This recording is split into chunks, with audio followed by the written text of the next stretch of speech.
தோசை மட்டும் எடுக்கணும். இது எக் கார தோசைக்கு எப்படி செய்து பார்க்குறேங்க. கட் பண்ணி. இதுதான் ராயல்சீமா காரம்.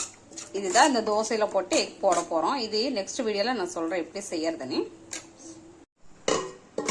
தோசை மட்டும் இப்போ நம்ம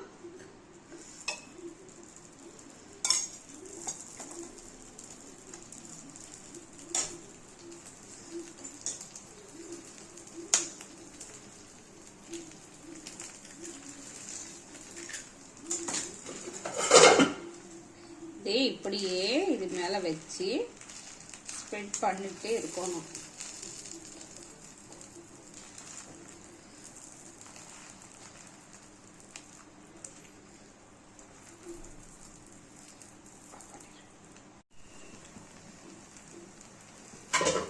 இப்போ இது இப்படியே திருப்பணும்.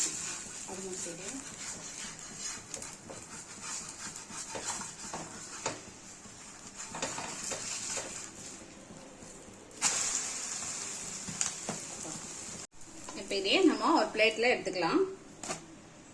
எப்படி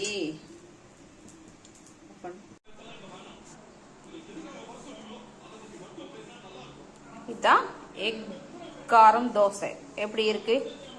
சூப்பரா இருக்கா?